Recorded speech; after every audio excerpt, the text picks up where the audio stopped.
Welcome. Thank you for listening to learn more about the interchange study and proposed improvements at I-90 Exit 48, Stage Stop Road in Somerset, South Dakota.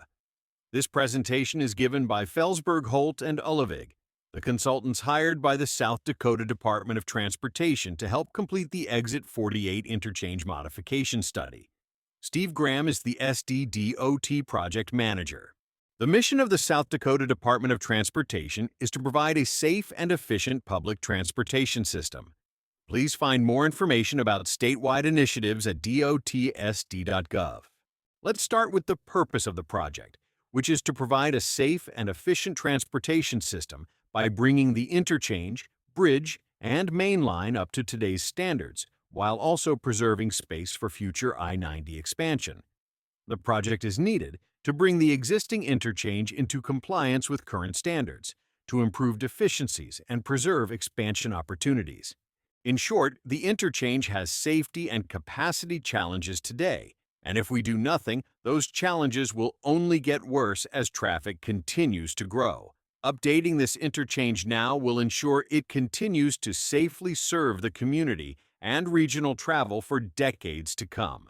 We're here to involve the public in the planning and design process, to share the results of the study, which includes the most technically feasible alternative for the interchange, and to gather feedback from the community and answer questions about the project.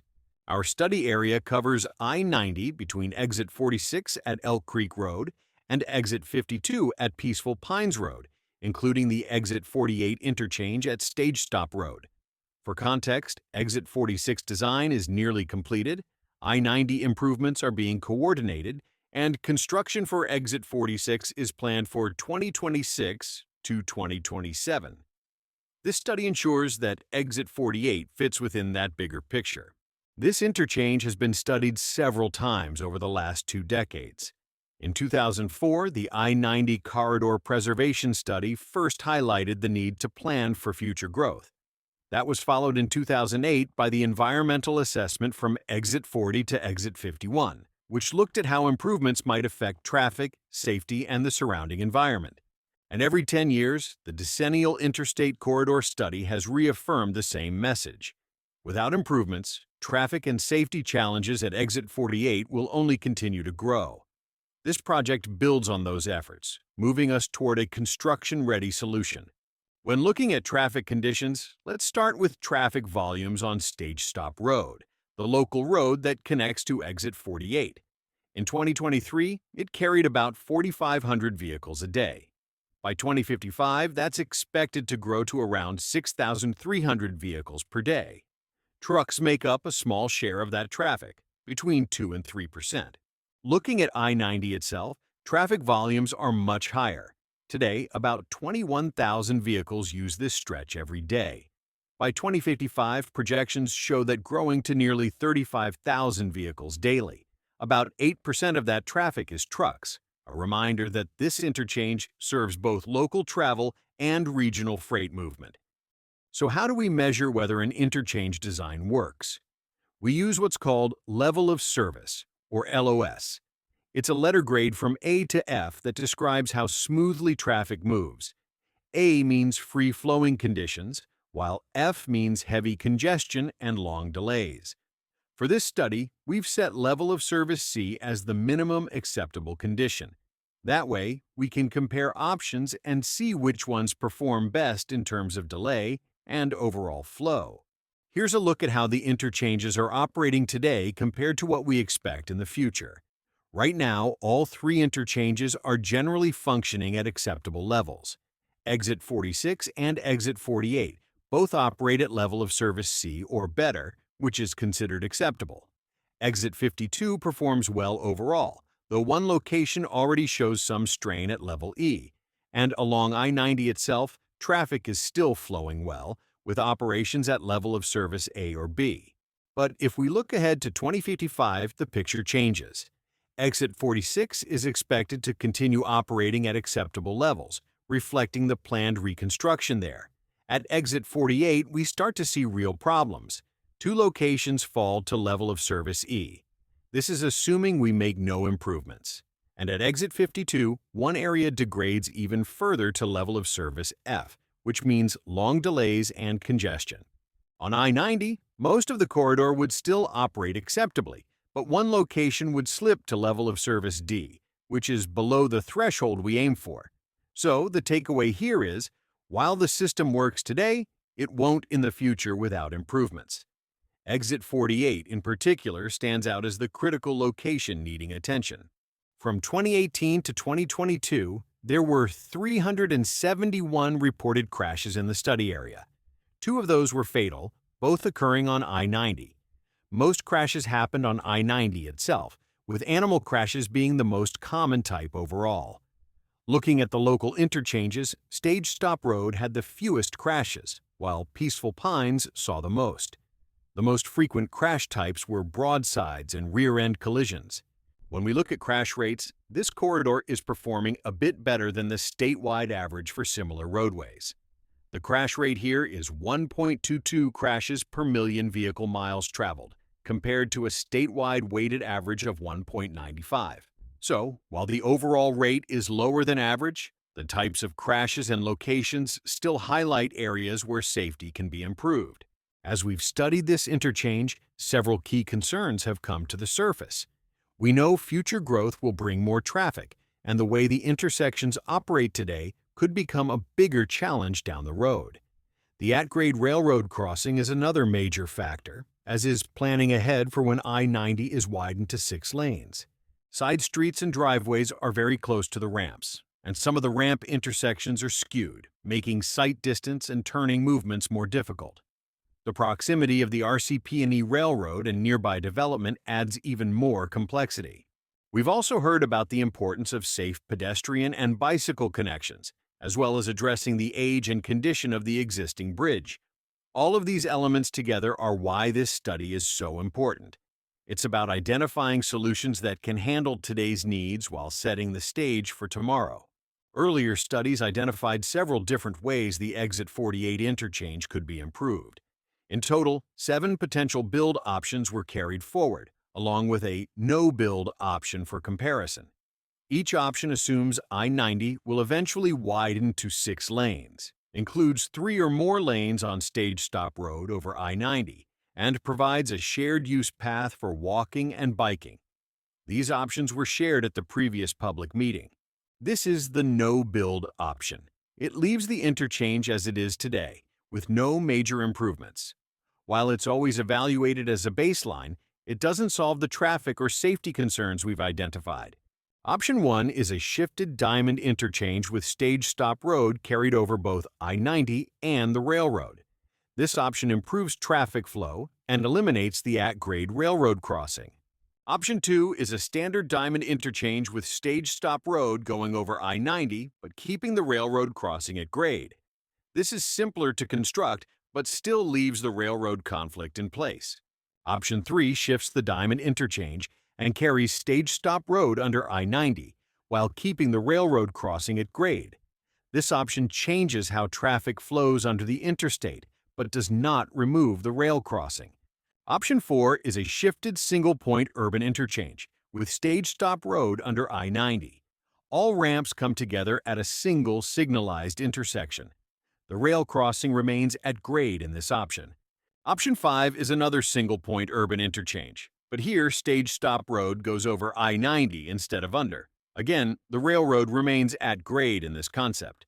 Option 6 is a shifted single-point urban interchange that carries Stage Stop Road over both I-90 and the railroad. This removes the at-grade crossing entirely and combines all ramps into a single signalized intersection on a large bridge over I-90. Option 7 is a shifted diamond interchange relocated to the north, in close proximity to Stage Barn Middle School, with a new crossroad carried over both I-90 and the railroad. Like other overpass options, it eliminates the railroad crossing and improves safety and traffic operations. We took a broad look at many different options, and we always included a no-build scenario for comparison.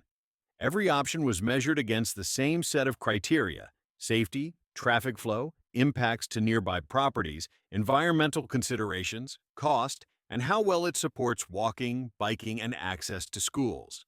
In this first level of screening, we found that all the build options performed better than the no build in terms of traffic operations. Some, however, would require more land or have bigger impacts on nearby homes and businesses. Most of the build options also gave us opportunities to add bike, pedestrian, and trail connections, something the no build simply doesn't offer. Safety was another big factor, and while all concepts offered improvements, some did a better job addressing issues like sight distance or the railroad crossing. The outcome of this stage was to narrow down the field to a smaller set of the most promising concepts that we studied in more detail moving forward. In the second level of review, we took a closer look at a short list of options. These included 3 refined interchange layouts: a shifted diamond over I-90, an unshifted diamond over I-90, and a shifted single-point urban interchange over I-90. And of course, we continued to carry forward the no-build option for comparison. Across the board, the 3 build options showed strong improvements in safety. They reduced the likelihood of crashes and improved sightlines, which is a big gain compared to the no-build. They also perform much better when we look at future traffic, helping to reduce congestion as volumes grow. That said, each design has its trade-offs. Some require more land, others need more retaining walls, and some create more visual impacts. We also studied noise and wetland impacts. These varied between the options, but all were considered manageable. And importantly, all 3 build options create opportunities to add walking and biking connections throughout the area, both to Stage Barn Middle School and across the interstate, something we know is a high priority for the community. The study identified the most technically feasible alternative, a shifted diamond interchange over I-90 and the railroad. This is the original option number 1. This design provides key benefits such as achievement of state and federal design standards, improved safety with longer ramp lanes, banked curves on I-90, and better sight distance at Stage Stop Road. Preparation for a future I-90 6-lane section. Access to private properties with minimal impacts. Improved clearance by raising Stage Stop Road over both I-90 and the railroad. A continuous 10-foot shared-use path for bikes and pedestrians. Future roadway lighting and a connector road to the north. Together, these features improve safety, mobility, and connectivity for the interchange and surrounding community. Here's a closer look at the analysis for how Stage Stop Road could connect east of I-90. Option A would realign Stage Stop Road slightly to the north and maintain continuous flow of the roadway. Option B would construct a segment of Glenwood Drive, creating a T intersection and 4-way intersection on Stage Stop Road. And Option C would shift Stage Stop Road to the north and align with Quall Road, creating a 4-way intersection. Each of these options was carefully analyzed based on traffic performance, safety, impacts to surrounding land uses, and how they connect to both existing and future roadways. We also reviewed input received during our first public meeting to help guide the evaluation. After review and analysis, the study team selected Option A, realign Stage Stop Road. This option best meets the project goals. It provides a strong connection to the existing roadway network, accommodates future development, and reflects the feedback we received from the community. This decision allows us to move forward with a clear and feasible design approach as we refine the overall interchange improvements. This graphic shows what I-90 will look like through the project area. The proposed design keeps 4 lanes in the near term, but allows space to expand to 6 lanes in the future. The widening improves safety and prepares the interstate for long-term traffic growth. Here we see the proposed sections for Stage Stop Road. West of I-90, Stage Stop Road will include 5 driving lanes with a center turn lane as it is today, and wider bike and pedestrian paths on both sides of the road. The new bridge over I-90 will include 2 travel lanes, a center turn lane, and a 10-foot shared-use path for pedestrians and bicycles. East of I-90, the design provides 2 driving lanes with a shared-use path for safer multimodal access. As part of this study, we completed an environmental screening following state and federal regulations. The study looked at a 500-foot buffer along I-90 from exit 46 to exit 52. We have looked at a range of existing conditions. These include biological resources, wetlands and water resources, and any hazardous materials. We have also studied noise and air quality, cultural and historic resources, and potential community or social impacts. Finally, we have considered how the project may affect visual character and aesthetics. These factors will guide us as we move into the Federal National Environmental Policy Act or NEPA process. This work helps us prepare for the next step, which is the federal NEPA process. That process will focus on a smaller study area and take a deeper look at potential environmental, social, and economic impacts. Looking ahead, the next steps are to complete the environmental screening report and complete the Interstate Modification Justification Report. Then the team will initiate a NEPA study. After that, funding will need to be identified. Once funding is in place, the project can move into detailed design, followed by approvals from SDDOT and the Federal Highway Administration. The final step, of course, will be construction anticipated for 2030 or later. We'd like to hear your feedback. Written comments will be accepted through Wednesday, December 17, 2025. You can send comments to either Paul Brown, the project manager with FHU, or Steve Graham, the project manager with SDDOT. More details, including the full study information, are also available on the project website or by scanning the QR code shown here.